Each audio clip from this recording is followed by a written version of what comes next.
ধৈর্য মানে কি? ধৈর্য মানে হচ্ছে ভয়াবহ ঝঞ্ঝা বিক্ষুব্ধ কোন রাতে যদি আপনাকে মসজিদে এশার নামাজ আসতে বলতে হয়, তাহলে আপনি সেখানে আসলেন, অথবা ভয়ঙ্কর যুদ্ধক্ষেত্র আপনি জানেন এখানে গেলেই বিপদ ঘটবে অথবা বিপদ ঘটতে পারে, কিন্তু তারপরে সেই বিপদে যুদ্ধের ময়দানে আপনি ঝাঁপিয়ে পড়েছেন, কারণ এটা দিনের ইস্যু, দিনের পক্ষে আপনি যুদ্ধের ময়দানে ঝাঁপিয়ে পড়েছেন। যেমন ভাবে উহুদের যুদ্ধে সাহাবায়ে কেরাম রাদিয়াল্লাহু তাআলা আনহুম আজমাইন তারা যখন দেখলেন যে চারিদিকে খুবই বিধ্বস্ত অবস্থা, ভয়াবহ অবস্থা, হামজা রাদিয়াল্লাহু তাআলা তিনি বিয়ে করেছেন মাত্র এই রাতে, এখনো তিনি রাতের পবিত্রতা এখনো তিনি অর্জন করেন নাই। সকাল ভোর যখন হয়ে গেছে, শোনা গেল রাসূল অলরেডি যুদ্ধের ময়দানে চলে গেছেন। তিনি তার স্ত্রীকে বলেন, আমি চলে যাই। তুমি তো এখনো পবিত্র হও নাই। বলে, আমার এখন সময় নাই। যুদ্ধের ময়দানে গিয়েছেন, যুদ্ধ করতে করতে তিনি সেখানে শহীদ হয়ে গেছেন। রাসূল সাল্লাল্লাহু আলাইহি ওয়াসাল্লাম যুদ্ধের পর খুঁজে খুঁজে বেড়াচ্ছেন, কই লোকেরা, কই হানজালাকে তিনি খুঁজছেন। এক জায়গায় গেলে দেখা গেল হানজালাকে পাওয়া যাচ্ছে এবং তার দাড়ি থেকে, চুল থেকে পানি পড়ছে। রাসূল সাল্লাল্লাহু আলাইহি ওয়াসাল্লাম বললেন, তোমাদের ভাই হানজালাকে ফেরেশতারা আসমানে তুলে নিয়ে সেখানে তাকে গোসল করিয়ে তারপরে পাঠিয়ে দিয়েছে, এবং তার থেকে তার নাম হচ্ছে গিসিলুল মালায়েকা, ফেরেশতারা তাদের গোসল করিয়ে দিয়েছে। আনাস ইবনে নদর রাদিয়াল্লাহু তাআলা শুনলেন রাসূল সাল্লাল্লাহু আলাইহি ওয়াসাল্লাম যুদ্ধের ময়দানে তিনি মারা গেছেন। অন্যরা হাত ছেড়ে দিয়েছে, করণীয় কি? আনাস ইবনে নদর বললেন, যেহেতু আমি আল্লাহর সাথে আগে ওয়াদা করেছি, বদর যুদ্ধে আমি অংশগ্রহণ করতে পারি নাই, আমি বলেছি আল্লাহকে যদি আল্লাহ তাআলা আমাকে আরেকটা যুদ্ধ তার রাসূলের সাথে করার সুযোগ দেন, তাহলে আমি আল্লাহকে দেখাবো আমি তার জন্য কি করতে পারি, আমি আল্লাহকে দেখাবো আমি তার জন্য কি করতে পারি। যুদ্ধের ময়দানে যখন তিনি আসলেন, শুনলেন রাসূল ইন্তেকাল করেছেন, তিনি বলেন, আমি আল্লাহর সাথে আগেই ওয়াদাবদ্ধ হয়েছি, আমি যদি আরেকটা চান্স পাই তাহলে আমি আল্লাহকে দেখাবো, আমি আজকে আল্লাহকে দেখাতে চাই তার দ্বীনের জন্য আমি কি করতে পারি। এবং যুদ্ধ করতে করতে করতে তিনি শাহাদাত বরণ করলেন। এমন একটা অবস্থা যে যুদ্ধের শেষ, রাসূল সাল্লাল্লাহু আলাইহি ওয়াসাল্লাম খুঁজে বেড়াচ্ছেন, আনাস কই, খুঁজে পাওয়া যাচ্ছে না। এক জায়গায় একটা লাশ পাওয়া গিয়েছে, ক্ষত বিক্ষত, প্রায় 70-এর উপর দাগ তার শরীরে, আঘাতের দাগ, চেনা যাচ্ছে না তিনি কে, চেনা যাচ্ছে না। ডেকে নিয়ে আসলো আনাস ইবনে নদরের বোনকে। আনাস ইবনে নদরের বোন সেখানে বসে পড়লেন। খুঁজে খুঁজে তিনি দেখছেন কোথায় কি আছে, কোথাও বোঝা যায় কিনা এটা তার ভাই কিনা, কোথাও বোঝা যায় না কিনা। এরপরে তিনি হঠাৎ করে আঙ্গুলের মধ্যে একটু আঙ্গুল এই দেখে বললেন, এটাই আমার ভাই। কারণ ছোটবেলা যখন ও রাস্তায় চলছিল তখন আঙ্গুলে একটা আঘাত পেয়েছিল, ওই দাগটা এখন আছে, এই দাগটা দেখে আমি বুঝতে পেরেছি এটাই আমার ভাই। আর কোন জায়গায় দেখে বোঝা যায় না ভাই কিনা। ওয়াতাওয়াসাউ বিল হক ওয়াতাওয়াসাউ বিস সবর, ধৈর্য, ওয়াসাবিরিনা ফিল বাসাই ওয়াদ-দাররা ওয়া হিনাল বাস। আল্লাহ তাআলা বলেছেন জান্নাতে যে সকল ব্যক্তিরা আগে যাবে তাদের অবস্থা হচ্ছে ফিল বাসাই ওয়াদ-দাররা, যখনই তারা বিপদে পড়ে অথবা তারা সুখে থাকে বা অসুখে থাকে, যে অবস্থায় থাকুক না কেন, তারা পরম ধৈর্যশীল। ধৈর্য মানে কি? ভয়াবহ ধৈর্য মানে এরকম সাধারণ যে আমার পেটে ভাত নাই, ঠিক আছে আমি ধৈর্য ধরে রইলাম, কেউ একটা গালি দিছে ধৈর্য ধরে, এতটুকুই ধৈর্য না। ধৈর্যের আরো বহু কিছু আছে। একটা বিপদ হয়েছে আমি একটু ধৈর্য ধরলাম, এটাকে ধৈর্য বলে না। ধৈর্যের আরো বড় ইস্যু আছে প্রিয় ভাইরা বোনেরা। এমনকি আপনার স্বামী বাজার নিয়ে আসেনি, আপনার স্ত্রী যথাসময় রান্না করেনি, আপনার কলিগ হতে পারে আপনি যেভাবে তাকে কাজটি করতে বলেছেন সেভাবে তিনি করেননি, এবং সেখানেও আপনি ধৈর্য ধরে তাকে তার পথে নিয়ে আসা এবং তাকে নাসিহা প্রদান করা, এই প্রত্যেকটা জায়গায় এগুলো ধৈর্যের ব্যাপার আছে। ধৈর্য কেবলমাত্র একটা জায়গার মধ্যে সীমাবদ্ধ করে রাখলে চলবে না। সম্মানিত ভাইরা বোনেরা, আমি বলছিলাম আল্লাহ সুবহানাহু ওয়া তাআলা তিনি 4 ধরনের গুণ সম্পন্ন ব্যক্তিকে একটাও যদি আপনার মিস হয় তাহলে বুঝবেন আপনি ওয়াল আসরি ইন্নাল ইনসানা লাফি খুসর এর অন্তর্ভুক্ত। মনে রাখবেন, আবারও বলছি, আল্লাহ তাআলা যে বলেছেন 4টি গুণ তার মধ্যে থাকতে হবে। এখানে প্রত্যেকটার মধ্যে ওয়া ওয়া ওয়া এবং এবং এবং আও আও আও না, অথবা অথবা অথবা, এরা ইন্নাল ইনসানা লাফি খুসর ইল্লাল্লাযিনা আমানু ওয়া আমিলুস সালিহ ওয়া তাওয়াসাউ বিল হক ওয়া তাওয়াসাউ বিস সবর। প্রত্যেকবার ওয়া মানে এবং এবং এবং সবগুলো থাকতে হবে। ওয়া আতফ মানে হচ্ছে আগেরটার সাথে কানেক্টেড, ওটা থেকে আলাদা করা যায় না। বুঝতে পেরেছেন? অতএব এই 4টা গুণ নিজের মধ্যে তৈরি করতে হবে, এটা প্র্যাকটিস করতে হবে। আয়নার সামনে দাঁড়িয়ে বলতে হবে যে এই 4টি গুণের অধিকারী আমি কি না। যদি 4টি গুণের অধিকারী আমি না হয়ে থাকি তাহলে আমি ওই যে ইন্নাল ইনসানা লাফি খুসর, আমি একেবারে সত্যিকার অর্থেই ক্ষতির মধ্যে আমি নিমজ্জিত আছি। সম্মানিত ভাইরা এবং বোনেরা, রাসূলুল্লাহ সাল্লাল্লাহু আলাইহি ওয়াসাল্লাম তিনি যখন আমাদেরকে বলেছেন যে আমার উম্মার মধ্যে 2টি দল, তাদেরকে আমি জাহান্নামে, তারা জাহান্নামে, কিন্তু আমি এখনো তাদেরকে দেখি নাই, তার মানে আমার সমাজে এখনো তারা আসেনি, এরা পরবর্তীতে আসবে। এই আমাদের সমাজে আমাদের সময় তাদেরকে দেখা যাবে। এর মধ্যে একটা যেটি আমরা বলেছি, যে সকল ব্যক্তিরা তারা একদল পুরুষ, তাদের হাতে সবসময় কি লাঠির দণ্ড, তাদের হাতে সবসময় থাকে কেবল মারার জন্য। একটাই যেন তার কাজ, তার শাসন একটাই, তা হচ্ছে কি মানুষকে মারপিট করা, কখনো কথার মাধ্যমে, কখনো আচরণের মাধ্যমে, কখনো বেত্রাঘাতের মাধ্যমে। তার কণ্ঠের মধ্যে কোমলতা নাই, তার কথার মধ্যে কোমলতা নাই, তার আচরণের মধ্যে কোমলতা নাই, তার দৃষ্টির মধ্যে কোমলতা নাই, এবং তার শাসনের মধ্যে কোনো কোমলতা নাই। রাসূলুল্লাহ সাল্লাল্লাহু আলাইহি ওয়াসাল্লাম এই যে উহুদের যুদ্ধের কথা বলছি, উহুদের যুদ্ধে যে সাহাবায়ে কেরামদেরকে রাসূল সাল্লাল্লাহু আলাইহি ওয়াসাল্লাম বললেন যে তোমরা এই পাহাড়ের মধ্যে থাকো, যেই তীরন্দাজদের পাহাড়, এই পাহাড় থেকে তোমরা নামবা না। যদি তোমরা দেখো যুদ্ধের ময়দানে আমরা পরাজিত হয়েছি, শকুন আমাদের শরীরকে কুড়ে কুড়ে খাচ্ছে, অথবা বনের পশুগুলো, হিংস্র প্রাণীগুলো আমাদেরকে কুড়ে কুড়ে খাচ্ছে, তাইলেও তোমরা এই জায়গা থেকে নড়বা না। সাহাবায়ে কেরাম যখন দেখলেন যুদ্ধ শেষ এবং কাফেররা পালিয়ে চলে গেছে, তাদের নারীরা পর্যন্ত কাপড় উছিয়ে তারা ওইখান থেকে পালাচ্ছে। নারীরা পালানো মানে যুদ্ধ শেষ, কারণ নারীরা যুদ্ধের মধ্যে আসেই অন্যদেরকে যুদ্ধে ডেকে নিয়ে আসার জন্য। কারণ নারীদেরকে যদি যুদ্ধের মধ্যে নিয়ে আসা যায়, তাইলে তো আপনি নারীদেরকে রেখে পালাবেন না। আপনার পার্সোনালিটি আছে না, ব্যক্তিত্ব আছে না, আপনার মহিলারে কি আপনি রাইখা পালাইবেন নাকি? পালাবেন না। পুরুষরা প্রয়োজনে জীবন দেবে, ব্যক্তিত্বওয়ালা পুরুষরা, কিন্তু তার নারীর সম্ভ্রম তিনি কোনোভাবেই ক্ষতিগ্রস্ত হতে দেবেন না। এই কারণে নারীদেরকে তারা যুদ্ধের মধ্যে নিয়ে আসতো। মানে এটা কি জীবন মরণের যুদ্ধ। এই নারীরা পালাচ্ছে, বুঝছে যে ওরা যুদ্ধ শেষ। কাফেররা বুঝছে আজকেও আমরা শেষ, বদরের মতো। সাহাবীরা ওই 50 জনের মধ্যে প্রায় 41-42 জন ওখান থেকে অলরেডি বের হয়ে গিয়ে তারা যুদ্ধের গনিমতের মাল খুঁজে খুঁজে নিচ্ছিল। তাদের নেতা আব্দুল্লাহ ইবনে জুবাইর বলছেন, না তোমরা যাও না। রাসূল কি বলেছে মনে নেই? বলে রাসূল সাল্লাল্লাহু আলাইহি ওয়াসাল্লামের কথা আপনি বুঝেন নাই। তার মানে হলো বিজয়ী হলেই আমরা এখানে থাকবো এরকম না, পরাজিত হওয়ার কথা বলছেন, যেন আমরা আসলে এখন তো আমরা বিজয়ী, কেউ নাই যুদ্ধের ময়দানে, এখানে কেন থাকবো? এবং এরপর ঘটনা আপনারা জানেন, এইরকম একটা ডিজাস্টার। রাসূল সাল্লাল্লাহু আলাইহি ওয়াসাল্লাম সেখানে 3 জায়গায় তিনি আহত হয়েছেন এই উহুদের ময়দানে। একদিকে তার দাঁত, এই যে নিচের দাঁত, এটা ভেঙে পড়ে গেছে সাল্লাল্লাহু আলাইহি ওয়াসাল্লাম, এবং তার এই চোখের এই দিক দিয়ে শিক, ওই যে হেলমেটের যে শিক, লোহার শিক, এটা এর মধ্যে ঢুকে গেছে এবং ব্যাপক পরিমাণ রক্তক্ষরণ হয়েছে, বেহুশ হয়ে পড়েছিলেন। এইরকম পরিস্থিতি তার সাহাবীদের মধ্যে, সেখানে 70 জন সাহাবী মারা গেছেন। এর মধ্যে একজন হচ্ছে তার চাচা আবি হামজা, যে তাকে মেরেছে, তার নাম ওয়াহশী।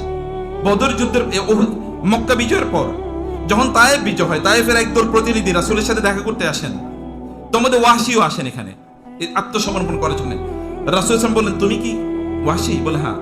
বলে তুমি আমার চাচাকে মেরেছো? বলে আপনি যা শুনছেন তাই। বলে তাহলে তুমি একটু কি, এটা কি তোমার পক্ষে সম্ভব? তুমি একটু আমার চোখের সামনে থেকে একটু দূরে থাকবা। তুমি ইসলাম গ্রহণ করো বটে, কিন্তু তুমি আমার চোখের সামনে আইসো না, কারণ তোমাকে দেখলে আমার চাচার কথা মনে পড়ে। আমার চাচাকে তুমি হত্যা করেছে, আমার এই কথা মনে পড়েছে। এখনো তিনি বলতে পারেন নাই চাচার কথা। ওয়াহশী ইসলাম গ্রহণ করেছেন। ওয়াহশী তারপরে যেমনি ভাবে ইসলামের এত বড় ক্ষতি করেছেন, আবার ইসলামের এত বড় উপকার তিনি করেছেন। ওই মুসাইলামাতুল কাযযাব, যে ভণ্ড নবী, হাজার হাজার না লক্ষ লক্ষ লোক তার কারণে মুরতাদ হয়ে গিয়েছিল, তাকে আবার এই মুসাইলামাতুল কাযযাবকেই আবার এই ওয়াহশী হত্যা করেছিল পরে।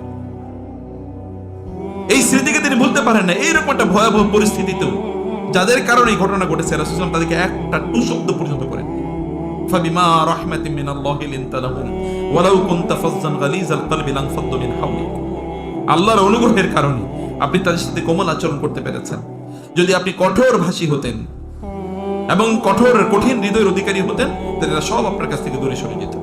ফাআফু আনহুম, তাদেরকে ক্ষমা করে দিন। ওয়াস্তাগফির লাহুম, তাদের জন্য আল্লাহর কাছে ক্ষমা চান। ওয়াশাউইরহুম ফিল আমরি, তাদের সাথে পরামর্শ করে কাজ করবেন। অথচ তারাই কিন্তু ভুলটা করছে। তারপরে আল্লাহ তাআলা তার রাসূলকে বলছেন, এইভাবে আপনি কাজ করেন। প্রিয় ভাইরা, সম্মানিত বোনেরা, আচরণ উন্নতি করতে হবে আমাদেরকে। আমরা কেবলমাত্র দাওয়াত কি আমাদের শব্দ চয়নের মাধ্যমে করব? আমাদের আচরণের মাধ্যমে আমরা সেটা করব না? আমাদের ওস্তাদরা যখন বাচ্চাদেরকে পড়ায়, তখন কি কেবল লাঠি দ্বারা তারা শাসন করবেন? তাদের আচরণ দিয়ে কি তারা শাসন করবেন না? আপনি যখন ওস্তাদরা যখন বাচ্চাদেরকে কোরআন পড়ায়, তখন বাচ্চাদের তার চরিত্র, তার কথা, তার আচরণের কারণে যেন এই বাচ্চার অন্তরে কোরআনের ভালোবাসা তৈরি হয়। আপনি লাঠি দিয়ে কোরআনের ভালোবাসা তৈরি করবেন? কিসের সার্ভিস দিচ্ছেন আপনি? আমরা কিসের সার্ভিস দিচ্ছি? যারা দাওয়াতি কাজ করে তাদের ল্যাঙ্গুয়েজ গুলো কেমন হওয়া উচিত? আপনি তো মানুষকে জাহান্নাম থেকে বাঁচানোর জন্য এসেছেন, মানুষকে জাহান্নামে নেওয়ার জন্য না। একদল লোকের চরিত্রই হচ্ছে, মনে হয় যেন তারা মানুষকে জাহান্নামে নেওয়ার জন্য তারা এসছে, না, এরকম না। কারো যদি ভুল থাকে তাহলে সেটাকে শুধরে দিন। নবীজি সাল্লাল্লাহু আলাইহি ওয়াসাল্লামের ভালোবাসা, এর মতো ভালোবাসা দিয়ে, নবীজির মতো শব্দ চয়ন করে, এটা আমাদেরকে করতে হবে। আমরা কেবলমাত্র দিনদারি খুঁজি অল্প কিছু জিনিসের মধ্যে। তিনি নামাজ পড়েন, সুন্দর করে কোরআন তেলাওয়াত করতে পারেন, সুন্দর করে ইসলামের কথাবার্তা বলতে পারেন, উনিও অনেক বড় আলেম, অনেক বড় আল্লামা, অনেক বড় আল্লাহওয়ালা, কিন্তু তার আচরণ কি নেকড়ে বাঘের মতো যদি হয়, তাহলে আপনি তাকে আলেম, আল্লামা, দিনদার, দাঈ এগুলো বলার কোনো সুযোগ নাই, এগুলো বলার কোনো সুযোগ নেই। সম্মানিত ভাইরা, আমাদেরকে আমরা এখান থেকে আমি আপনাদেরকে যে কথাগুলো বলি এগুলো মনোযোগ দিয়ে শুনবেন। এগুলো কেবল পাশের এর কে কেমন আচরণ করছে পাশের লোকের দিকে তাকাবেন না, আপনার নিজের দিকে তাকান, আপনার নিজের কথা চিন্তা করেন, আপনার নিজের কথা চিন্তা করেন। অন্য কেউ ওই লোকটা জাহান্নামে, ওই লোকটার সাথে এগুলো সব মিলে যায়, কিন্তু আপনার 5 ওয়াক্ত সালাত কি এখনো ঠিক মতো হচ্ছে? আপনি এখনো কি আল্লাহ তাআলাকে প্রায়োরিটি দেন যে আজান যেহেতু হয়ে গেছে আমি আর অন্য কোনো দিকে মনোযোগ দেব না? আপনার দৃষ্টি কি এখনো সংযত? আপনি কি আপনার চেহারাটাকে এখনো নিয়ন্ত্রণ করে পারেন? চোখকে এখন নিয়ন্ত্রণ করতে পারেন? যদি না নিয়ন্ত্রণ করতে পারেন তাহলে এইদিকে অন্যদিকে তাকানো দরকার। আপনার নিজের দিকে আপনি তাকান। এখন আপনার উপার্জন কি 100% হালাল? আপনি বলতে পারবেন আমি 100% হালাল উপার্জনের মধ্যে আমার জীবন যাপন করছি? এটাকে আপনি বলতে পারেন? আপনি বলুন, আপনার অফিসে যখন আপনি কাজ করেন, আপনি ব্যবসা চাকরি করছেন, আপনি যখন ওইখানে কাজ করেন, আপনার যতটুকু কাজ করার কথা ততটুকু আপনি করছেন, তাহলে আপনি ইনকামটা হালাল হয় কিভাবে? আমি সেদিন আসতেছিলাম, আমরা একটা ইউনিভার্সিটিতে গিয়েছি, একটা বড়, বাংলাদেশের সবচেয়ে বড় সরকারি বিশ্ববিদ্যালয়, ইঞ্জিনিয়ারিং এবং টেকনোলজি ইউনিভার্সিটি। সেখানে যাওয়ার পরে সেখানকার একটা ডিপার্টমেন্টের একটা ফ্যাকাল্টির ডিন আমাকে প্রশ্ন করছিলেন, স্যার আমাকে একটা প্রশ্ন উত্তর দেন। বলে কি? বলে আমাদের এমন অনেক অনেক প্রফেসর আছে যারা কোনোদিন ইউনিভার্সিটিতে আসে নাই, ক্লাসও নেয় নাই, মাসে একবার আসে অথবা মাঝে মাঝে আসে, কালে ভদ্রে আসে, ঠিক মতো ক্লাসও নেয় না। বলা হয় যদি আপনারা কি করেন, বলে বাসায় বসেই কাজ করি। এদের ইনকাম হালাল হবে কিনা? আমি নেভার, অসম্ভব, হালাল হওয়ার কোনো কারণই নেই। বহু এরকম লোক আছে তারা হয়তো বা বিদেশে আছে অথবা সে বিভিন্ন জায়গায় ঘুরে বেড়াচ্ছে, কিন্তু তারপরে সে অফিসের টাকা নেওয়ার জন্য, বেতন নেওয়ার জন্য সে করছে। আপনি ঠিক মতো ক্লাস নিচ্ছেন, আপনি কিসের বেতন নিচ্ছেন? আপনার সন্তানরা দুর্বৃত্ত হবে না তো কার সন্তানরা হবে? আপনি যখন ব্যবসা করছেন তখন আপনি 100% হালাল ব্যবসা করছেন কিনা বলেন? যদি তা না করে থাকেন তাহলে আপনার সন্তানরা কিভাবে একজন ইসমাইল হয় আলাইহিস সালাম, কিভাবে হয়? এটা কিভাবে একজন হাসান বা হোসাইন হয়? কিভাবে একজন ফাতেমা হবে? এটা তো অসম্ভব, হওয়ার কোনো সুযোগই নেই। প্রিয় ভাইরা, আপনি যখন কথাবার্তা বলেন তখন আপনি আপনার সবচেয়ে নিকটাত্মীয় যারা তাদের সাথে আপনি কি করেন? আপনার সবচেয়ে প্রিয়জনকে, আপনার সবচেয়ে প্রিয়জন আপনার পিতা মাতা, আপনার স্বামী, আপনার স্ত্রী, আপনার সন্তানরা সবচেয়ে প্রিয়জন, আপনার ভাই বোন, তাদের সাথে আপনাদের আচরণ কি? অধিকাংশ লোক তাদের সবচেয়ে প্রিয়জনদের সাথে সবচেয়ে খারাপ আচরণ করে, বাইরের লোকজনের সাথে তাদের আচরণ অনেক ভালো। বিশেষ করে আমাদের বোনেরা যখন তারা বাজারে যায় তখন বাজারের দোকানের মালিকদের সাথে তারা যেভাবে কথা বলে, তাদের স্বামীদের সাথে এভাবে কথা বললে প্রত্যেকটা ঘর একটা জান্নাতে পরিণত হয়ে যেত। কিন্তু তারা তো তা বলবে না। প্রত্যেকটা পুরুষ তার অফিসের কলিগ, ফিমেল কলিগের সাথে যেভাবে কথা বলে, তার স্ত্রীর সাথে এভাবে কথা বলে প্রত্যেকটা ঘর জান্নাত হয়ে যেত, কিন্তু তা তো বলে না। সেগুলো তো নাই। প্রত্যেকটা মানুষ অন্যদের বাচ্চাদেরকে দেখলে যেমনই ভাবে কোমল ভাবে কথা বলে, আপন সন্তানদের সাথে এরকম কোমল ভাবে আচরণ করলে প্রত্যেকটা বাচ্চা একজন ইসমাইল হয়ে যেত, কিন্তু তা তো বলে না। প্রত্যেকটা ছেলে মেয়ে তাদের ফ্রেন্ডদেরকে যেরকম ভাবে তাদের কথা বলে, আমার বন্ধু আমাকে বলছে এটা করতে হবে, পিতা মাতার কথা যদি তারা এরকম শুনতো, তারা প্রত্যেকে একজন হাসান এবং হুসাইনের মতো তারা আল্লাহওয়ালা, এবং তারা আবু হানিফা অথবা শাফির মতো, আহমদ ইবনে হাম্বল মতো এরকম বড় দিনদার, এরকম বড় স্কলার তারা হয়ে যেত, কিন্তু তারা তো তা করবে না। আমরা তো রং জায়গায় আমাদের এমফেসিস দিয়ে থাকি অথবা আনুগত্য দিয়ে থাকি, রং জায়গায়, ভুল জায়গায়। আমরা বুঝি না যে আমাদের কল্যাণটা কোন জায়গায়। সম্মানিত ভাইরা, সম্মানিত বোনেরা, অথবা আমাদেরকে যে জায়গাগুলো আমাদেরকে বুঝতে হবে, আমি সেই জায়গায় একেবারে স্কেলিটন অফ মাই ডিসকাশন আমি এই জায়গাটিতে আপনাদেরকে একটু নিয়ে আসতে চাই। তা হলো আল্লাহ সুবহানাহু ওয়া তাআলা আমাদেরকে বলেছেন, আল্লাহ রাসূল আমাদেরকে বলেছেন আমরা যেন মানে ওই জাহান্নামীদের কেন তিনি উদাহরণ দিয়েছেন, মানে ওই জাতীয় লোকেরা, পুরুষরা, যে সকল পুরুষরা মানুষদেরকে কেবল লাঠি দিয়ে শাসন করতে চায় অথবা তারা লাঠির ব্যবহার কেবল করে, আমরা যেন তাদের মতো হয়ে যাই। উস্তাদদেরকে বলবো যারা মাদ্রাসায় পড়াচ্ছেন, সাবধান, একটা সন্তানকে, একটা শিশুকে, এবং কোরআনের যে তালিবুল ইলম, আপনারা জানেন যে তালিবুল ইলম তার মর্যাদাটা কি? রাসূলুল্লাহ সাল্লাল্লাহু আলাইহি ওয়াসাল্লাম বলেছেন, মান সালাকা তরিকান ইয়ালতামিসু ফিহি ইলমান সাহালাল্লাহু বিহি তরিকান ইলাল জান্নাহ। কেউ যদি দ্বীনি জ্ঞান অর্জন করতে আসে তাহলে আল্লাহ তাআলা তাকে জান্নাতের পথে তুলে দেন, ওর জন্য জান্নাতের পথটা সহজ হয়ে যায়। এটা জান্নাতের অভিযাত্রীকে আপনি মারেন কিভাবে? এভাবে পশুর মতো মারেন কিভাবে?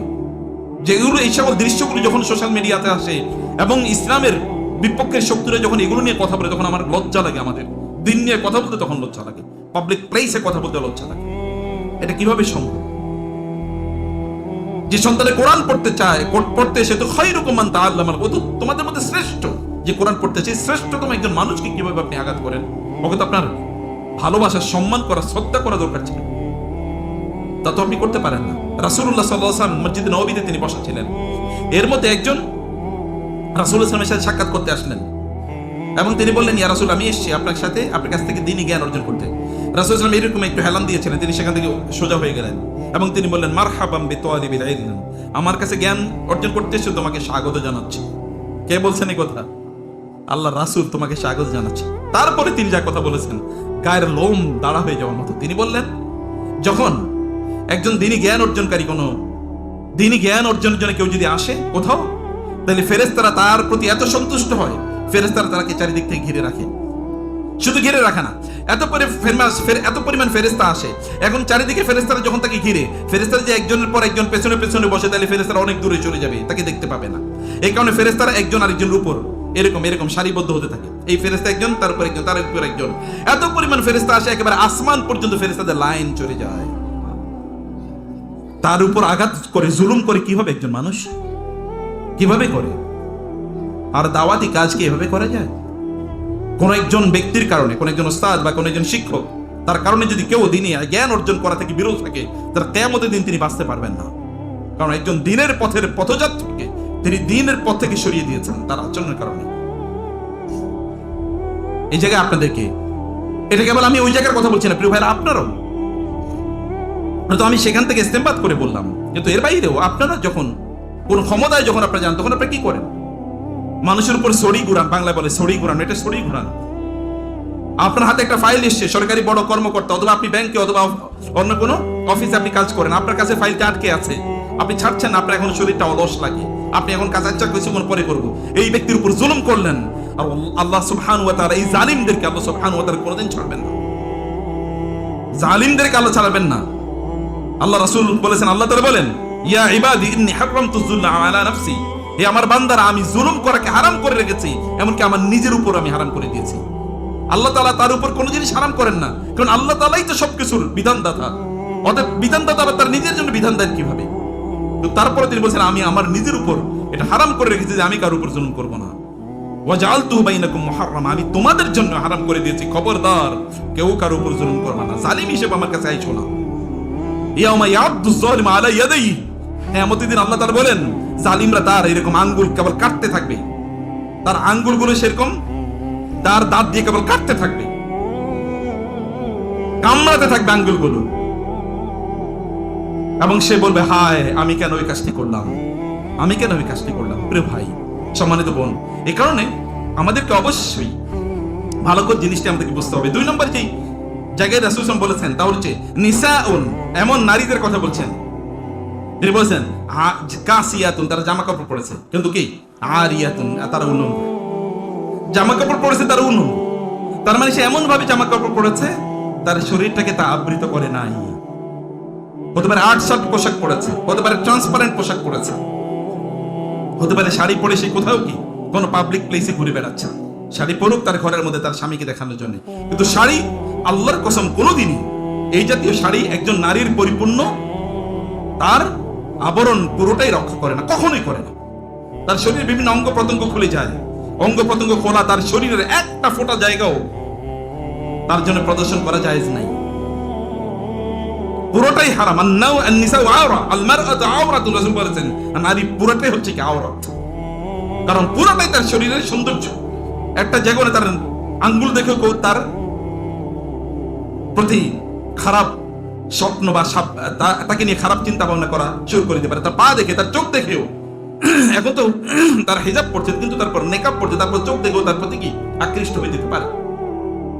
তার আত্মসম্মান, তার আত্মমর্যাদা, সে তো বাজারের পণ্য না যে বাজারের পণ্যের মধ্যে তার নিজকে সে এরকম খোলা উন্মুক্ত করে দেবে মানুষের সামনে, এটা হতে পারে না। একজন ইমানদার নারীর জন্য এটা প্রযোজ্য না। এই কারণে রাসূল সাল্লাল্লাহু আলাইহি ওয়াসাল্লাম বলেছেন যে তারা পোশাক পরছে, কিন্তু তারা কি মনে হচ্ছে তারা আরিয়াতুন, তারা উলঙ্গ, টাইট পোশাক পরেছে, অথবা সে কি যে পোশাক পরেছে, যে পোশাকটা ট্রান্সপারেন্ট, অথবা পোশাকটা এমন যে পোশাকটা দিয়ে তার শরীরের গোটা অঙ্গ প্রত্যঙ্গগুলো ঢাকা হয় না, এটা একদিকে আছে। কিন্তু এর বাইরে আরেকটা আভ্যন্তরীণ জিনিস আছে, প্রিয় ভাইরা, পোশাক পরেছে কিন্তু অন্তরে তাকওয়া নাই, হিজাব পরছে, নেকাব পড়েছে কিন্তু অন্তরে দিনদারি নাই, এটা একটা পোশাকের মতো করে পড়েছে, এর বাইরে কোনো কিছু না। অথবা এটা পড়ে সে অন্যায় করছে, আছে না এরকম, হিজাব নেকাব পড়তে কিন্তু তারপরে ধোঁকাবাজি করতেছে। অথবা অনেক নেকাবী নারীরা আছে কিন্তু তার স্বামীর আনুগত্য এক ফোঁটো করে না, এক ফোঁটো তার স্বামীর আনুগত্য নাই। এই জাতীয় নারীরা ওই পোশাক পরুক না কেন, পোশাক তাকে বাঁচাতে পারবে না, কারণ তার নারীর পোশাক যেমন তার জন্য ফরজ, তার স্বামীর আনুগত্য এরকম তার জন্য ফরজ। অথবা তার বাবার আনুগত্য করবে, অথবা পোশাক পরছে কিন্তু তার বাবার আনুগত্য নেই, তার বাবার আনুগত্য তার জন্য ফরজ, যেমনি হবে তার জন্য নেকাব পরা ফরজ, পোশাক পরা ফরজ।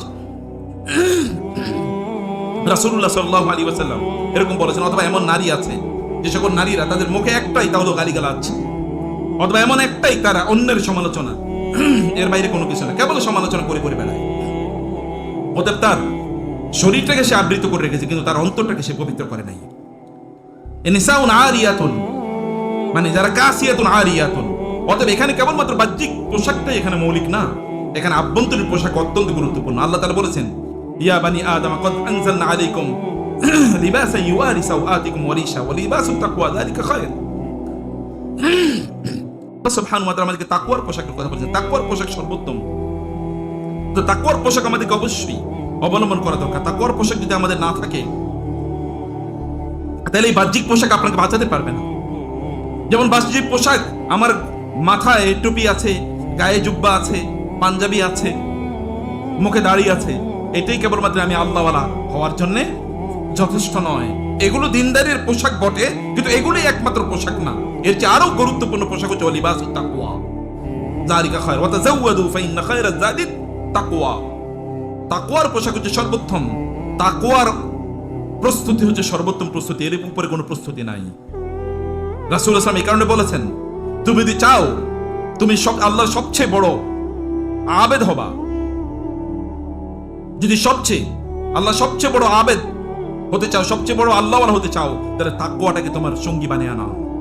তাকওয়া মানে হচ্ছে আল্লাহ আপনাকে দেখছেন সদা সর্বদা, আল্লাহ এর তার সার্ভেইলেন্সের বাইরে আপনি না, তার রাডারের বাইরে আপনি, তার ক্যামেরার বাইরে আপনি না, এটা বুঝার জন্য এতটুকু অনুভূতি আপনার মাঝে রাখা, আমাদের মাঝে এতটুকু অনুভূতি রাখা। যদি আমরা এটা করতে পারি প্রিয় ভাইরা, তাইলেই আমরা তাকওয়ার দাবি করতে পারি। এরপর রাসূল সাল্লাল্লাহু আলাইহি ওয়াসাল্লাম বললেন, মা এলাতুন হচ্ছে যারা অন্যদের প্রতি দেখলেই ঝুঁকে পড়ে, কোন সুন্দর একটা পুরুষ দেখলে তার প্রতি ঝুঁকে পড়ে, তখনই তার কম্পারিজন শুরু হয়ে যায়, এই পুরুষটা এরকম, তার জামাটা এরকম, আমার স্বামীর জামা এরকম না, সে এরকম বাজার করে, আমার স্বামী এরকম বাজার করে না, সে এইরকম ইনকাম করে, আমার স্বামী এরকম ইনকাম করে, সে এত ব্যবসা করে, আমার স্বামী এরকম ব্যবসা করে না, তার ফ্ল্যাটটা এত বড়, আমার স্বামী আমাকে এটা দিল না, আমার বাতিজিরা, আমার ভাগ্নিরা, আমার বান্ধবীরা, অথবা আমার বোনেরা, অথবা আমার কাজিনরা, তারা এত ভালো আছে, আমি এত ভালো থাকি না, তারা বিদেশি ঘুরে ঘুরে বেড়ায়, আমাকে বিদেশে নিয়ে ঘোরায় না, তারা এত সুন্দর জামা কাপড় পরে, আমাকে এত সুন্দর জামা কাপড় নেয়, তারা এত পার্টি করে করে বেড়ায়, আমাকে এরকম পার্টিতে নেয় না।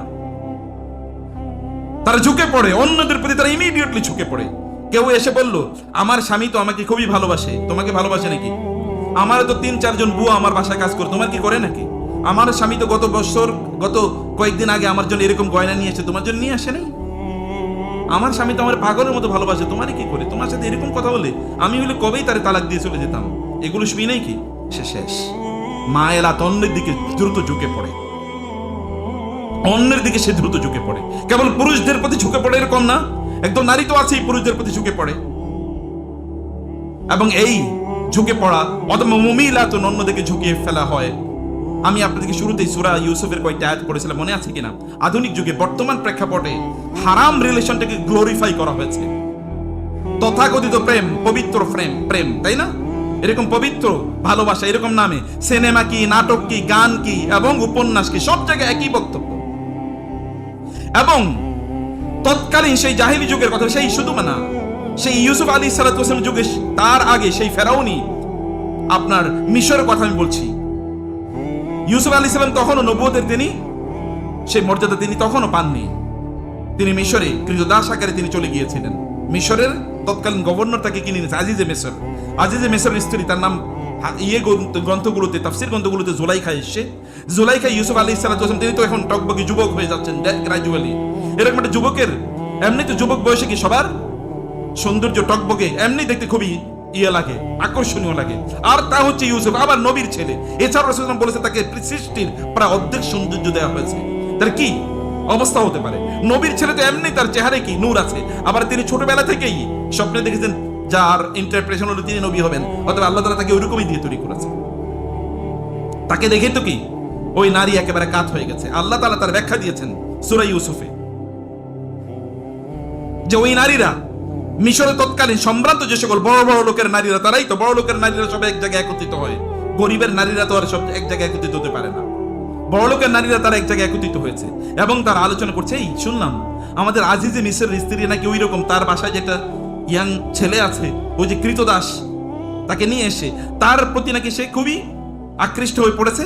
আল্লাহ তাআলা বলেছেন ওই নারীরা বলেছিল কদ শাগাফা রুব্বা, সে ভালোবাসায় নাকি পাগল হয়ে গেছে। এখন দেখেন না, শোনা যায় প্রেমের টানে ওই দেশ থেকে এখানে পালিয়ে চলে এসে, এবং বাংলাদেশের নির্লজ্জ সাংবাদিকরা বা পত্রপত্রিকাগুলো, মিডিয়াগুলো এগুলোকে আবার হাইলাইট করে প্রচার করে, আবার আমাদের নির্লজ্জ লোকেরা এগুলো দেখতেও যায়। লজ্জা হায়া যদি না থাকে তাহলে যা হয়। এরপরে যেটা হচ্ছে, তারা বলছেন ইন্না লানারাহা ফি দালালিন মুবিন, এই নারীরা বলছে যে আমরা নিশ্চিতভাবে দেখছি এই নারী মানে কি একেবারে স্পষ্টভাবে পথভ্রষ্ট।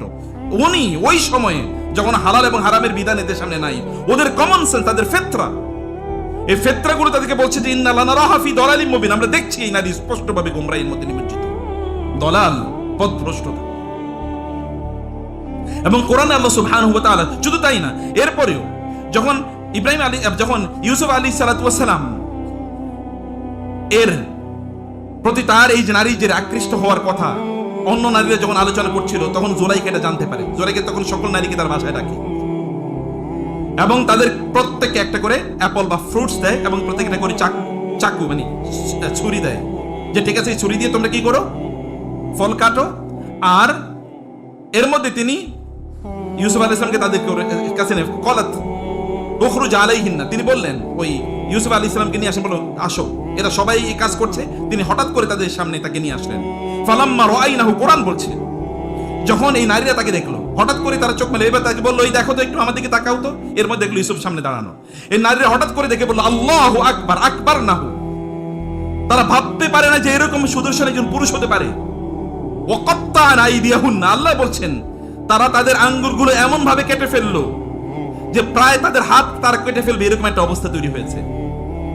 ওয়াকুলনা হাশা লিল্লাহ, এবং তারা বলে উঠলো হাশা লিল্লাহ, আল্লাহর কসম, মা হাযা বাশার, মানুষই হতে পারে না, ইন হাযা ইল্লা মালাকুন কারীম, এ তো সম্মানিত ফেরেশতা। ফেরেশতা ছাড়া এরকম মানুষ হয় কেমনে? এত সুন্দর মানুষ হয় কিভাবে? সৌন্দর্য কেবলমাত্র প্রিয় ভাইরা শরীরের বিষয় না, মালাকুন ফেরেশতা, আলো, নূর, নূরের দুটো দিক আছে, ভিতর থেকে ভালো এবং বাইরে থেকে কি খুবই আকর্ষণীয়, এই নারীরা বলেছে। এরপরে এই মানে জুলাইখা তখন তাদেরকে লক্ষ্য করে যে কথা বলেছিলেন কোরআন, এবং সেটাকে এগেইন কোরআন এটা রেকর্ড করেছে, ফাযাকারাত, তখন তিনি বলেন ফাযালিকুন্নাল্লাযী লুমতুন্নানি ফি, এই ছেলের ব্যাপারে তোমরা আমাকে ব্লেম দিয়েছিলে, এর ব্যাপারে বলছিলে আমি তার প্রেমে উম্মাদ, পাগল হয়ে গিয়েছি, উম্মাদ হয়ে গিয়েছি, তোমরা এটাকে বলছিলে।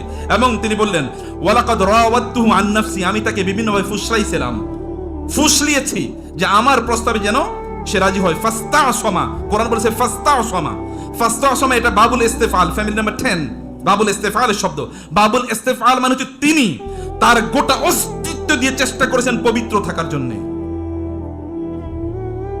এক ফোঁটা তিনি ছাড় দেন নাই, আমাকে এক ফোঁটা তিনি সুযোগ দেন নাই, এর মানে হচ্ছে ফাস্তাসমা। এক ফোঁটা তিনি অন্যায় করেন না, এক ফোঁটা তিনি আমার প্রতি তাকান নাই, নিমজ্জিত হয়ে যান নাই, আমার দিকে আকৃষ্ট হন নাই, তার নিজকে তিনি শতভাগ তিনি পবিত্র রেখেছেন, মাসুম রেখেছেন। ইস্তেফা মানে হচ্ছে মাসুম রেখেছেন তার নিজকে তিনি। সম্মানিত ভাইরা, এখন আমাদের অবস্থা কি? আপনাদের ঘরে যারা নারীরা আছে, মেয়েরা আছে, আপনাদের ঘরে যারা ছেলেরা আছে, তারা কি করে বলেন? আপনার ছেলে কোথাও কোনো নারীর সাথে ফষ্টিনষ্টি করে বেড়াচ্ছে এবং আপনারা তা করে করে আপনাদের মেয়েরা সেটা করে করে বেড়াচ্ছে, কারোর সাথে প্রেম, তথাকথিত প্রেম, এগুলো করছে। আল্লাহ তাআলা যা বলেছেন ওই নারীরা বুঝেছে এটা দালালিন মুবিন, আর এখন আমরা সেগুলোকে বলছি আচ্ছা করুক না, আচ্ছা কারোর সাথে করুক না, এবং এগুলোকে এখন এলাও, এগুলোকে গ্লোরিফাই করা হয়।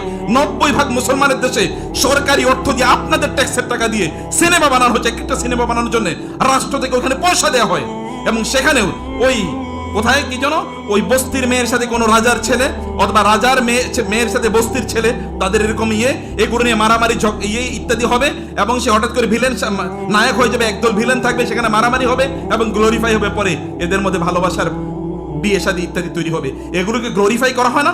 সমাজকে কি কলুষিত করা হয় না? আমাদের অর্থ দিয়ে, আমাদের টাকা দিয়ে এগুলো নির্মাণ হয় না কি সমাজে? এটা কিভাবে সম্ভব? কিন্তু কোনো মুসলমানের কোনো অনুভূতি আছে? সমাজ, রাষ্ট্র যখন নষ্ট হয়, সমাজ যখন নষ্ট হয়, আপনার ঘর তখন ওই বলা হয় যদি কখনো আগুন লাগে তখন মসজিদ আর বাকি থাকে না। আগুন লাগলে মসজিদ পড়ে না, আগুন লাগলে মসজিদও পড়ে, ওটা বেঁচে যায় না, মনে রাখবেন। আগুন যদি লাগে তাহলে আল্লাহওয়ালাকে সেই দিকে আগুন, ওই আল্লাহওয়ালার দিকে তাকায় না, ওই লোক আল্লাহওয়ালা তার ঘর আমি বাঁচিয়ে দিলাম। নো, প্রত্যেকটা দুর্ঘর তখন কি আক্রান্ত হয়, আমরাই এগুলো করতে দিচ্ছি। আর এখন পরকীয়ার তো সয়লাভ। আপনি পরকীয়া করবেন না কেন? এই যে আপনাদের বলেন সোশ্যাল মিডিয়াতে আপনাদের আচরণ কি? এই যে আপনারা এখানে যারা আছেন, আপনারা যারা ফেসবুক ব্যবহার করেন, ইউটিউব করেন, দেখেন আপনাদের ওখানে কাম কি বলেন? আপনাদের সেখানে কাজ কি? আপনি যখন ফেসবুকে টান দেন, এই টানের মাধ্যমে ফেসবুকের অ্যালগরিদমটা বলেই যেখানে আপনি কিছুক্ষণ পরে একটা নুডিটি দেখাবে, আপনাকে একটা অশ্লীল ছবি দেখাইবো, একটা নারীর অশ্লীল ছবি দেখাবে, ওটা দিকে আপনি তাকিয়ে থাকবেন, আপনি শেষ অলরেডি। আপনার ভার্জিনিটি, আপনার ইনোসেন্স, আপনার চরিত্র অলরেডি ধ্বংস হয়ে গেছে। কিছুক্ষণ পর একটা ভায়োলেন্স জিনিস দেখাবে, একটা ছবি দেখাবে, একটা ছবি অথবা একটা ধরেন খুবই কন্ট্রোভার্সিয়াল একটা নিউজ, অমকে অমকের সাথে এরকম করছে, এটা দেখবেন আপনারা, এগুলো ভাইরাল হয়ে যায়। কারণ কি? কারণ এই সোশ্যাল মিডিয়ার অ্যালগরিদমটা এমন ভাবে তৈরি করে যে নেগেটিভ জিনিসগুলো ভাইরাল হবে, পজিটিভ একটাও ভাইরাল হবে না, একটা পজিটিভ জিনিসও ভাইরাল হবে না। কারণ কি? কারণ হচ্ছে আপনার নেগেটিভ, মানুষের চরিত্র হচ্ছে খারাপ জিনিসের প্রতি মানুষ আটকে যায়। এবং এই কারণে আল্লাহ তাআলা বলেছেন লা ইউহিব্বুল্লাহুল জাহরা বিসসুই মিনাল কওল ইল্লা মান যুলিম। আল্লাহ তাআলা প্রকাশ্যে অন্যায় করাটাকে আল্লাহ তাআলা নিষিদ্ধ করে দিয়েছেন। আল্লাহ ভালোবাসেন না এটা। কিন্তু আমরা এগুলো সোশ্যাল মিডিয়ার জুড়ে এগুলো, এবং এই কারণে যারা এই সোশ্যাল মিডিয়াগুলো, আপনি এক্স বলেন, টুইটার বলেন, মেসেঞ্জার বলেন, অথবা ফেসবুক বলেন, অথবা স্ন্যাপশট বলেন, এগুলো যা নামে যত কিছু আছে, এগুলোর প্রতি মানুষ যেন মদ খেলে অথবা ইয়াবা সেবন করলে বা হিরোইন সেবন করলে মানুষের মধ্যে যেরকম আসক্তি বা মাতলামি তৈরি হয়, মানুষ যেরকম আসক্ত হয়, অ্যাডিক্টেড হয়ে যায়, নেশাগ্রস্ত হয়ে যায় এগুলোতে। কারণ কি? যখন মানুষ এগুলো খায় তখন তার ব্রেনের একটা জায়গা থেকে এক ধরনের আপনার ফ্লুইড সেখান থেকে রিলিজ হয়, বুঝতে পেরেছেন? তখন ব্রেনের ওই জায়গাটা ওটার প্রতি গ্লুড হয়ে থাকে। এখন সাইকোলজিস্টরা যারা মনোবিজ্ঞানী, তারা গবেষণা করে দেখলো যে কোন কারণে মানুষের ওই জায়গাটা স্টিমুলেটেড হয়, মানে ওইটা তখন কি একটু মানে ওইখানে গিয়ে একটু আকর্ষণ তৈরি হয়, তখন মানুষ ওই জিনিসটা দেখতে ভালোবাসে। এই কারণে মানুষ মদ খেলে যা হবে, অন্য কোন কাজটা করলে মদের মতো আচরণ হবে, এটা তারা গবেষণা করে দেখছে যে এরকম হারাম জিনিসগুলো, একটা যদি অশ্লীল, একটা যদি জিনার সিনারি দেখানো যায়, যদি একটা সুন্দরী মহিলা ওইখানে তার ছবি এরকম দেখানো যায়, তাহলে লোকেরা এই দিকে আসক্ত হয়ে যাবে, তখন এগুলো থেকে আর লোকেরা বাইর হবে না। এগুলো দেখেন, এবং আপনাদের বাচ্চারা দেখবেন বাসায় বিভিন্ন ধরনের গেমস খেলছে, যেমন রোবোলক্স, এরকম আরো বিভিন্ন টাইপের গেমস আছে। এই গেমসগুলো সব ইহুদিরা তৈরি করেছে। এই সবগুলো গেমস বাচ্চাদেরকে আলটিমেটলি, ধর রোবোলক্স একটা গেমস, এই গেমসে আপনি জানেন না আপনাদের বাচ্চারা করছে কি? হয়তোবা সে ঘরের দরজা বন্ধ করে ওইখানে কম্পিউটারে গেমস খেলতেছে, আপনি তো জানেন না কি হচ্ছে। এই গেমসের মধ্যে আপনাদের বাচ্চারা তারা উলঙ্গ হয়ে তারা হয়তো কোনো পার্টিতে গিয়ে জয়েন করছে, উলঙ্গ হয়ে, অথবা কোন একটা পার্টি জয়েন করছে, এখানে ছেলেমেয়েরা উলঙ্গ হয়ে নাচানাচি করতেছে। এতে এই বাচ্চাদের ইনোসেন্স থাকে কই? এই বাচ্চারা পবিত্র থাকবে কিভাবে? এগুলো তারা করছে, এবং এগুলো আপনারা হয়তো মনে করেন না যে কি করছে। এবং আপনার বাচ্চার আচরণে দেখবেন রূপকথা তৈরি হয়েছে, পিতা মাতার কথা শুনে না, বন্ধু বান্ধবদের তাদের কাছে সবচেয়ে প্রিয়। কারণটা কি? কারণটা তো এগুলো হারাম জিনিসের উপর তাদেরকে আকৃষ্ট করা হচ্ছে, তাদেরকে এখানে নিয়ে যাওয়া হচ্ছে। এগুলোই এখন আমাদের সমাজের সবচেয়ে বড় ফিতনা। এগুলো থেকে আপনাদের নিজেদেরকে দূরে রাখতে হবে। আপনার ফেসবুক ব্যবহারের প্রয়োজন না থাকলে বন্ধ করে দেন, আপনার ইউটিউব দেখার প্রয়োজন না থাকলে বন্ধ করে দেন। বলবেন আপনাদের আলোচনা শোনার দরকার করবে, আপনার মসজিদে আসবেন জুমায়, আমাদের হালাকা কনফারেন্স কোথাও সেখানে যাবেন, নবী রাসূলরা কিভাবে দিনই দাওয়াত করেছে, তারপরে যদি ঠিক আছে এটা করবেন, তাহলে আপনারা এগুলো শিখতে হবে, যেগুলো ব্যবহার কিভাবে করতে হয়। আপনি যখন লেকচার শুনবেন, লেকচারের জন্য যান, ইউটিউবে যান, যে ঠিক আছে আমি এখন লেকচারটা শুনবো, এর বাইরে তখন বের হয়ে আসবেন, এবং নির্ধারিত করুন এতটুকু সময়, তার বাইরে করবেন না এগুলো সারাদিন। এবং দেখবেন এই কারণে আপনি এখানে ঢুকছেন আর বাইরে হতে পারেন নাই, আপনি শর্টস দেখতেছেন, রিল দেখতেছেন, 3-4-5 ঘন্টা চলে গেছে কোত্থেকে? এটা হচ্ছে ওই যে যারা জুয়া খেলতে যায়, দেখেন না বের হতে পারে না। জুয়া খেলতে গিয়ে কেন বের হতে পারছেন? ও তো দেখতেছে প্রতিদিন ও লুজ করতেছে, ওর টাকা যাচ্ছে, তারপরে বের হতে পারে না। কারণ ওই যে ওইখানে তার ব্রেন থেকে যে এক ধরনের ফ্লুইড যে ওইখান থেকে নিঃসরণ হয়, এটা ঠিক একই কাজ ঘটে হচ্ছে আপনার জুয়া যখন খেলে লোকেদের, যখন মাতাল মদ মাদক দ্রব্য যখন সেবন করে যা হয়, জুয়া খেলে ঠিক তাই হয়, জেনা করলে ঠিক তাই হয়, এবং এই জাতীয় সোশ্যাল মিডিয়া ব্যবহার করলে ঠিক তাই হয়। এই কারণে লোকের এখান থেকে বের হতে পারে না, এবং এই কারণে আমাদের বারাকানে ঘরের মধ্যে জেনা ঢুকে গিয়েছে। আপনাদের সন্তানদেরকে মা এলাতুন মামাই এলাতুন যেন না হয়, তারা নিজেরা অন্যের প্রতি ঝুঁকে গিয়েছে, তারাও অন্যদিকে ঝুঁকিয়ে নিচ্ছে। অন্যদিকে দেখলেই সুন্দর করে আপনার স্ত্রীকে নিয়ে আপনি বাইরে গেছেন, তার ছবি কেন সোশ্যাল মিডিয়াতে দিতে হবে? কি কারণটা কি? আপনার সন্তানকে নিয়ে আপনি আউটিং এ গেছেন, তার ছবিটা কেন সোশ্যাল মিডিয়াতে দিতে হবে? কি সমস্যা? আপনার প্রয়োজনটা কি? আপনি দেখাতে চান আপনি আউটিং এ প্রতিদিনই যান? আপনার স্ত্রীকে নিয়ে কি প্রতিদিন আপনি কোথাও ঘুরতে যান? আপনার সন্তানকে নিয়ে প্রতিদিন আপনি খেলতে যান? তার চেহারা কি সবসময় এরকম ভালো থাকে? ক্যামেরার সামনে তো আমরা প্রত্যেকে হাসি, ক্যামেরার বাইরে তো অধিকাংশ লোকই কি হাসে না। ক্যামেরা একটা আসলেই হাসে। এই যে লোকটা কাঁদতেছিল, ক্যামেরা এলে হঠাৎ করে হেসে দেয়, কিন্তু এরপর আবার কান্না শুরু করে দেয়। এটাই যে চরিত্র। আপনি সেই চেহারা দেখাচ্ছেন, কি দেখাতে চাচ্ছেন? ফেক, মুনাফিকি, নেফাকি, ডাবল স্ট্যান্ডার্ড, হিপোক্রেসি। আপনার বাস্তব অবস্থা জানা, আর এটা যখন দেখে তখন আপনার বউ আরেকজনের বলে, ওই দেখো তারে নিয়ে ঘুরতে গেছে, আর তুমি আমার নিয়ে ঘুরতে যাও না, অথচ আপনি হয়তো 10 দিন আগে তারে নিয়ে ঘুরতে গেছেন। ছবি দেখে এরপর আপনার বাসায় এখন মারামারি লেগে গেছে। অথবা আপনার স্ত্রী বলেন যে, তোরে ওরে দেখো কত সুন্দর দেখা যায়, তোমারে দেখা যায় না কেন? অথবা প্রত্যেকই বাসায় একই রকম থাকে, প্রত্যেকই বাসায় নরমাল কাপড় পরে থাকে। এগুলো আমাদেরকে ধ্বংস করে দিচ্ছে প্রিয় ভাইরা। রাসূলুল্লাহ সাল্লাল্লাহু আলাইহি ওয়াসাল্লাম যে বলেছেন, নিসাউন আরিয়াতুন কাসিয়াতুন, যে নারীরা এরকম যেন না হয়। আপনার পোশাক আপনি অন্যকে প্রদর্শন করার কোনো প্রয়োজন নেই, আপনার বিলাসিতা অন্যকে দেখানোর প্রয়োজন নেই, এগুলো সোশ্যাল মিডিয়াতে ভাইরাল করার কোনো প্রয়োজন নেই। অন্য নারীর কাছে গিয়ে আপনার স্বামীর অনেক প্রশংসা করার প্রয়োজন নেই। অন্য কোন স্ত্রীর কাছে গিয়ে আপনি স্ত্রীর কাছে গিয়ে অন্য কোন নারীর প্রশংসা করার দরকার নেই। এগুলো অন্যায়, এগুলো অশ্লীলতা, এগুলো মানুষকে খারাপ কাজে উদ্বুদ্ধ করে, এগুলো কম্প্যারিজনে নিয়ে যায়, তুলনায় নিয়ে যায়। আপনার যতটুকু কাছে ততটুকু সন্তুষ্ট থাকুন। সবচেয়ে বড় প্রবলেম হচ্ছে আপনার না, আমাদের কি নাই, সন্তুষ্টি নাই। মূল প্রবলেম, আমাকে দিয়ে অনেকে প্রশ্ন করে আপনি কি সুখী কিনা। সুখের প্রশ্ন আসলে কোথায়? সুখের জায়গায় তো এটা না। মূল প্রশ্ন আপনি কানাআত আছে কিনা। রাসূল সাল্লাল্লাহু আলাইহি ওয়াসাল্লাম বলেন নাই, আল কানাআতু, মানুষের সকল সমস্যা থেকে তাকে কেবল মুক্তি দিতে পারে কানা। কানা মানে হচ্ছে তুষ্টি, পরিতুষ্টি, কন্টেন্টমেন্ট। Contentment, not happiness. কে হ্যাপি? হ্যাপি মানে কি? হ্যাপি মানে কি? সুখী। কে সুখী? বলেন কি সুখ কাকে বলে? বলেন সুখ কাকে বলে? গরুর গোস্ত খাইলেই সুখ, তাহলে খান, এরপরে কি? বিরিয়ানি খাইলেই সুখ, তারপরে কি? বড় ফ্ল্যাটে থাকলে সুখ, তারপরে কি? এসি থাকলে সুখ, তারপরে কি? বড় গাড়ি থাকলে তারপরে সুখ, অনেক টাকা হলে 10,000 কোটি 1,000 কোটি টাকার মালিক হলে তারপরে কি? সুখ কি? কন্টেন্টমেন্ট। আপনাকে রাখতে হবে পরিতৃপ্তি, সন্তুষ্ট। আমি সন্তুষ্ট আল্লাহ, তুমি আমাকে যে অবস্থা রাখছো আমি সে অবস্থায় সন্তুষ্ট। সন্তুষ্টি কাকে বলে? গাজার দিকে একবার তাকিয়ে দেখেন, কোনো খাবার নাই, পানি নাই, কিছুই খাইতে পায় না। এমনকি রোজা রাখলে ইফতার করবে কি দিয়ে তা জানে না, রোজা রাখার জন্য সাহারি কি খাবে তা জানে না, কিন্তু তারপর আল্লাহর বিরুদ্ধে কোনো অভিযোগ নাই। এটাকে বলে সন্তুষ্টি, কন্টেন্টমেন্ট। আল্লাহ সুবহানাহু ওয়া তাআলা আমাদেরকে তাদের অন্তর্ভুক্ত করুন যারা জান্নাতের সুগন্ধি দুনিয়াতেই পাবে। একটা জান্নাতি জীবন দুনিয়ায় লাভ করতে পারবে এবং জান্নাতি জীবন দুনিয়ায় যাপন করতে পারবে। কোনো কম্প্যারিজন, কোনো তুলনায় জানা যায়, যে জাতীয় ব্যক্তির তুলনায় যায় তাদের গোটা জীবন ধ্বংস। কোনো তুলনায় যাওয়ার প্রয়োজন নেই। আপনি যতটুকু আছেন ততটুকু নিয়ে সন্তুষ্ট থাকুন। দুনিয়ার ইস্যু নিয়ে, আখিরাতের ইস্যু নিয়ে তুলনা করুন। ও এত ইবাদত করে, আমি করতে পারলাম না। ইবাদত করুন বেশি, কিন্তু দুনিয়া নিয়ে তুলনা করতে হয় না। দুনিয়া না তো এমনি কি মালউনুন মালউন মা ফিহা, দুনিয়া তো এমনি অভিশপ্ত, এর মধ্যে যা আছে সবই অভিশপ্ত। এই অভিশপ্ত জিনিস নিয়ে তুলনা করার কোনো প্রয়োজন নেই। আল্লাহ তাআলা আমাদেরকে তার প্রত্যাশা অনুসারে, তার আদেশ অনুসারে জীবন যাপন করার তৌফিক দান করুন। আল্লাহুম্মা আমিন।